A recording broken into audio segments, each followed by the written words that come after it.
Hello, English learners. Welcome back to EnglishPod. My name is Marco. And my name is Catherine. So what are we talking about today, Marco? Well, we're talking about one of my favorite topics, which are computers. Yes, you're a little bit of a nerd. A little bit.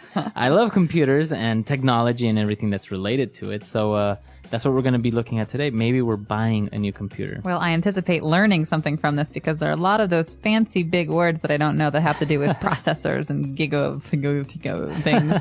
So that's going to be coming up in a minute here. But first, let's just jump right in and take a listen to today's dialogue.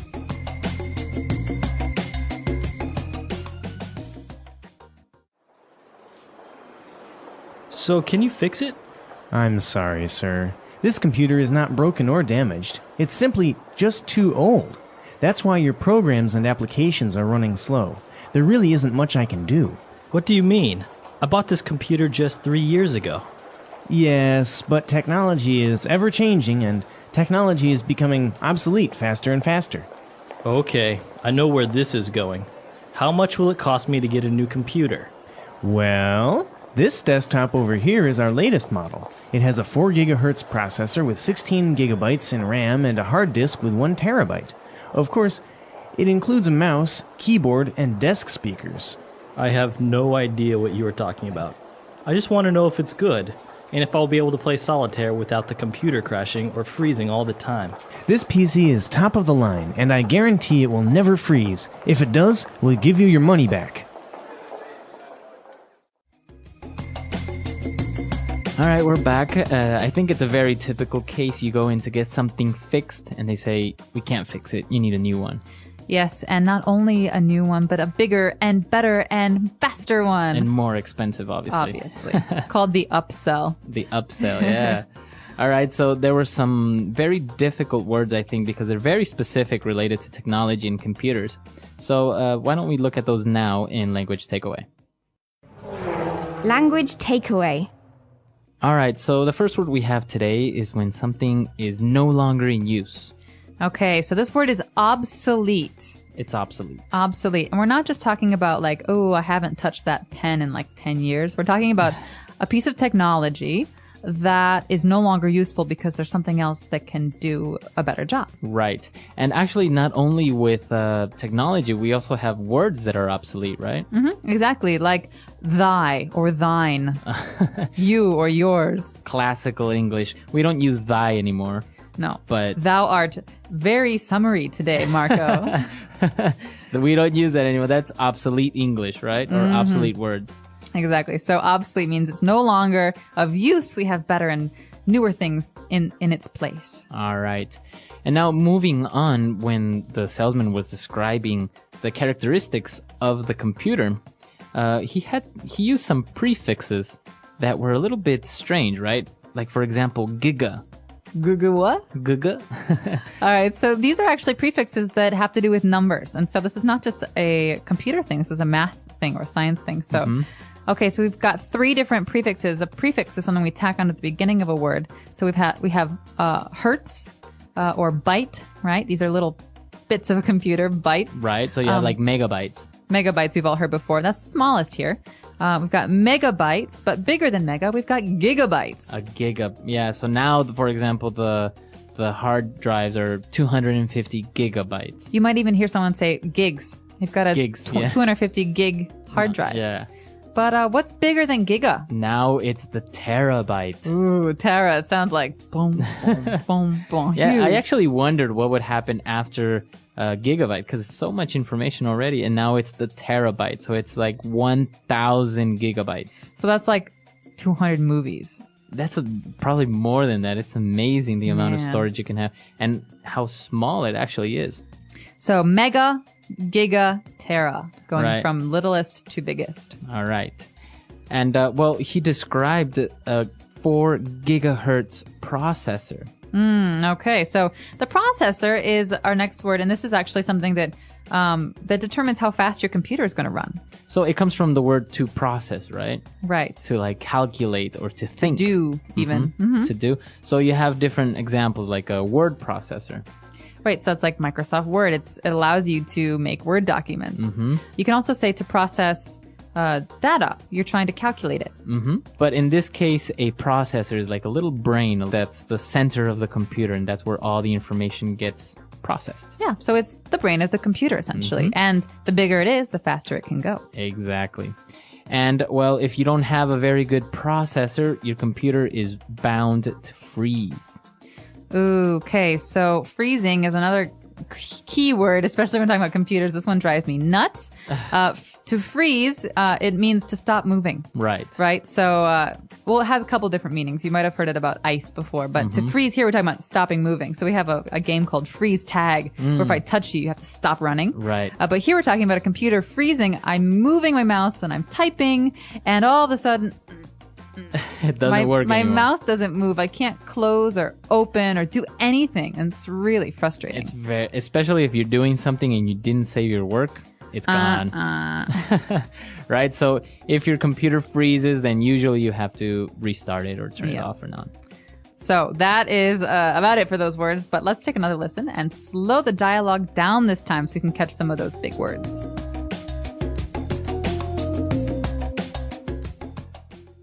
So can you fix it?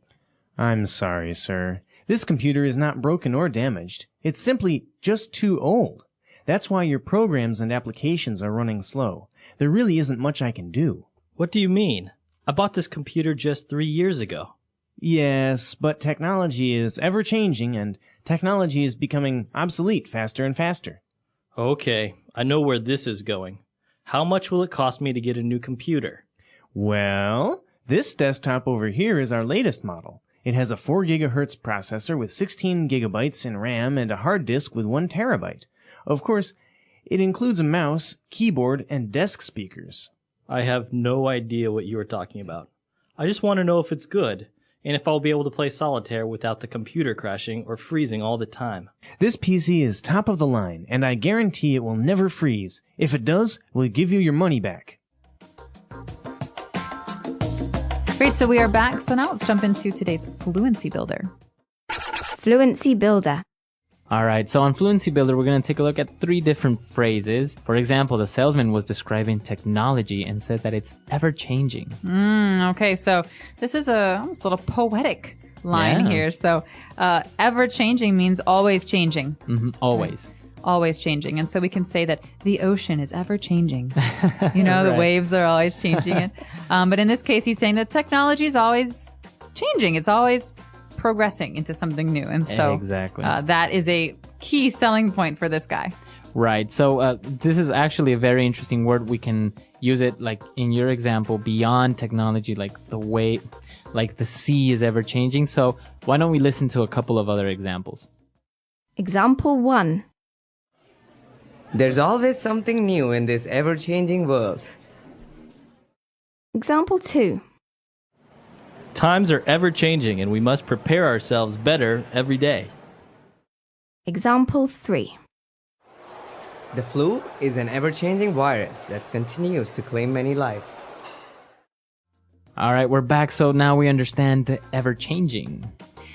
So the man who's trying to buy this computer, or at least get his computer fixed, really starts to get frustrated with the salesman. And he says, okay, I know where this is going. So he hears the sales pitch. He hears this guy trying to loosen him up a little bit. He says, I know where this is going. So what does this mean, this where something is going? So basically what direction a conversation or a topic or a situation is taking.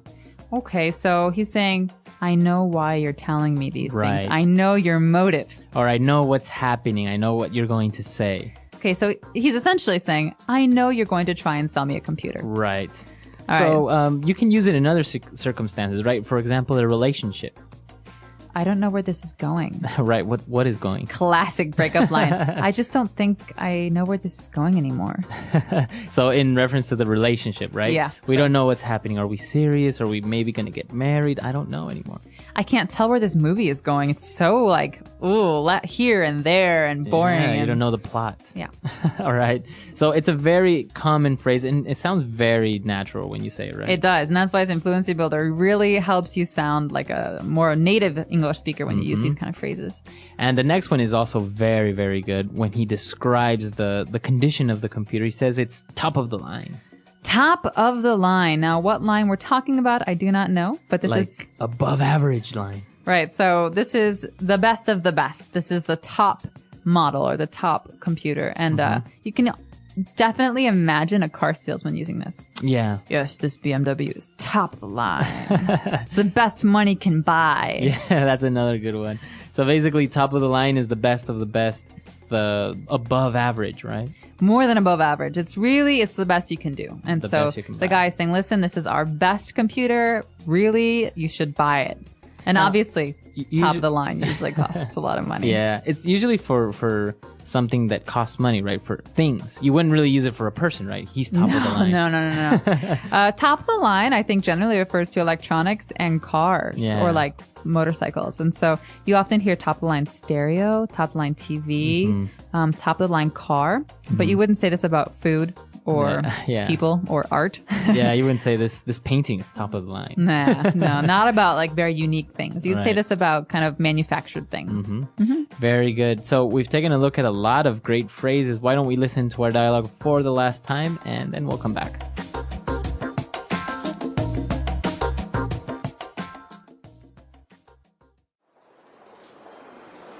So, can you fix it? I'm sorry, sir. This computer is not broken or damaged. It's simply just too old. That's why your programs and applications are running slow. There really isn't much I can do. What do you mean? I bought this computer just 3 years ago. Yes, but technology is ever changing and technology is becoming obsolete faster and faster. Okay, I know where this is going. How much will it cost me to get a new computer?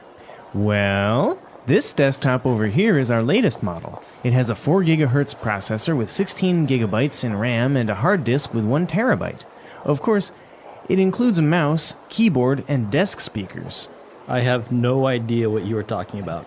I just want to know if it's good, and if I'll be able to play solitaire without the computer crashing or freezing all the time. This PC is top of the line, and I guarantee it will never freeze. If it does, we'll give you your money back.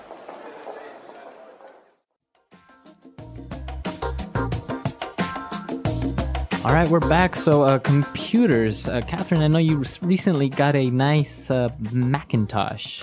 Yeah, I did. It's one of those big screen ones, right? Yeah, it is. It's a desktop, right? So it's not a laptop. And it's got a very fast processor because Macs started using Intel processors a couple of years ago, and that made them much faster. Wow, and this processor actually has 2 cores, right? So basically it has 2 different brains almost within one processor. Which gives it really bad headaches. She complains to me often. Are you a big Mac fan or PC fan? I'm a Mac fan. Really? I've been converted. My roommate in college, my sophomore year, had a Mac, and ever since then, I've really gotten into them. So, Really? yeah, I went Mac and didn't turn back. I still honestly cannot really use a Mac. I get confused. I'm looking for the start button, and I'm looking for where my documents are. It's really hard to change over.